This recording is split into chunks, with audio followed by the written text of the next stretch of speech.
Hello, this is Faith at Faith and Books, and this is going to be a quick Victober check-in. It's now October 21st, so it's the third week of Victober. And I have to say, my primary complaint with Victober is that it happens in October, because even though it sounds well, Victober, and I get the sort of the autumnal feeling, and it's getting darker earlier, and you kind of want, it's cozy, you want to read a nice novel, curl up with a book. But for me, October is actually busy because, first of all, it's the last golden days of fall, and here it's so beautiful. And August, I get so depressed in August because it's so hot and muggy and buggy, and then to have the crisp, cool weather, although today it's in the 70s and it's kind of muggy, but still the trees are all golden and red, and it's just beautiful out. So I want to be outside. I want to go outside. I want to work in my garden, and I want to make excuses to go look at the trees and that sort of thing. And it isn't a month that I really want to curl up with a big thick book or do lots of intensive reading. Like I do, say, in January, where the weather is bleak and the sky is gray, and it's cold, raw wind or sleet or something. We hardly ever get snow. Occasionally there's snow, and then it's pretty, but usually it's just gray and raw and nasty out. And that's when I want to, make a nice cup of tea and curl up with a book. So anyway, this is all to say that I didn't do any more sketching, and I haven't listened to The Fate of Fenella, my audio Victober read. And to tell you the truth, I'm losing interest in it because I'm not very interested in what happens to Fenella. I don't really care about her fate, but I think what I'll do is I'll try to really sort of power through that later in the month. But right now, I am really enjoying Bleak House, and it's getting kind of beat up because I'm taking it everywhere with me. But half the time I don't read it. Like, I meant to read it this morning, and I got sidetracked by other stuff. And I'm waiting for a phone call, and I've been waiting all day for this phone call, and I think it's probably going to come in just when I'm recording this. But anyway, I really am enjoying Bleak House a lot. There's so many characters in it, some that I like more than others. Right now, he's kind of focusing on Mr. Guppy, which I find Guppy not that interesting, but kind of scary too. Like, I feel like he could do a lot of harm in his sort of shallow ambition and his sort of petty world. He could wreak more havoc than he ought to be able to. Let's see, I'm up to page 524, and last night when I was reading, I was falling asleep, and then I realized I had gotten to the chapter where one of the characters dies by spontaneous combustion. So I read somewhere, maybe it was Wikipedia or something, that it's like the only novel where a character dies by spontaneous combustion, which apparently Dickens thought that was possible. So I had to go back and reread that chapter, and it was creepy the way he introduces it. It's disgusting. Yeah. So, and we've gotten to the very melodramatic point where I'm assuming people who are hearing this know about the book. But anyway, it's a story of this really long, long-lasting court case that's moving very, very slowly through the Court of Chancery, which deals with wills, inherited property. And it's very corrupt. And apparently at the time that Dickens wrote, it was very corrupt, and people were fed up with it. And all the money would go to lawyers' fees eventually, and to court costs, and people wouldn't get their inheritance. So it was a really badly administered governmental system. And so there's this famous case in this book, Jarndyce and Jarndyce, and it's just about the impact that this case has on various people. And one of the characters is John Jarndyce, who's inherited this case from his predecessors. His predecessor killed himself.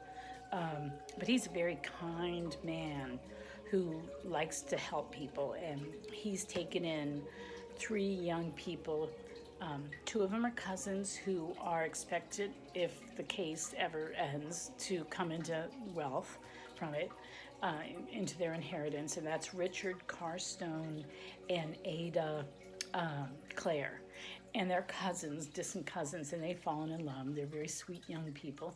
And then somehow John Jarndyce, and you don't know, I mean, I'm getting inklings of it now, but somehow he's taken a special interest in this other young woman named Esther Summerson, and he's been helping her along. He's been sort of this, kind of like in Great Expectations, this mysterious benefactor who sent her after her what she thought was her godmother, but it was really her aunt, had been taking care of her and had died when she was, I think, 12, and then she gets sent to this girls' school for 6 years, and then suddenly she's beckoned to John Jarndyce's home, estate, where she is supposed to be a companion to Ada. So anyway, so they all live together very happily, and then he has another kind of permanent guest at his estate, which is called Bleak House, who's what's his first name? Harold Skimpole? Something like that. Who's this weird Dickensian character who's always telling everyone that he's a child and that he's simple and he doesn't understand money and he doesn't understand time. But at the same time, he sponges off of everybody and he manipulates everybody, but he's super charming. But he's really he's kind of a sociopath. And why John Jarndyce lets him sponge off of him, you kind of don't understand that. But anyway, it's a long cast of characters, and there's all sorts of people that are involved. Another family that's tied in with this case is Sir, I don't know how you say it, Leicester, Leicester, something like that. Dedlock and his wife, Lady Dedlock. And there's some mystery about Lady Dedlock, and by the middle of the book, you realize the mystery of her past, the dark secret that she's been hiding, and what's come out, and why she is the way she is. So she's an interesting character. But Dickens writes really, I'm just finding the writing just really absorbing. Esther Summerson's story is told in diary form, so it's first person, and she's writing like she's recounting everything, kind of like David Copperfield. But the other parts of the story are third person, and he writes in the present tense. So it's like you're watching what's going on with Lady Dedlock, or with Lord Dedlock, or with Mr. Tulkinghorn, who's this really scary attorney who knows everybody's secrets. And then there's just a cast of a bunch of other characters. So it's I think he does it really well, where he bounces back and forth between this first person journal and third person omniscient narrator in the first person often, so that you feel like you're just watching what's going on. So and it's sort of, there's something about doing it in the did I say person in the present tense? I might have just misspoken. In the third person present tense, that makes you, because you feel like you're just watching what these people are doing, you feel a bit removed from it. Like both the third person omniscient narrator and the fact that it's being told supposedly like in real time makes you feel like just a bystander, an onlooker. Whereas with the first person and it's Esther writing her heart out, you feel very, very identified with Esther and what she's going through. And Esther is this very good young woman who's trying to make the best, and she has a very good sense of judgment, and she's very kind. And so we've had some drama with Esther. She's gotten ill. It's a really complicated storyline. But I'm really enjoying it, and I'm just chugging away through it, and maybe I will get it done by the end of October. I don't know, but I might come close. And so that's it for Victober. I haven't really done, I mean, I planted garlic in my garden, and I've started a indoor, I've been wanting to do this for a while, an indoor garden with a grow light. I'm trying to grow lettuces so I can make fresh salads all winter. And my husband does not eat very many vegetables except salads. And I hate going to the store and seeing this salad that's been shipped from California or something. So not good for the environment.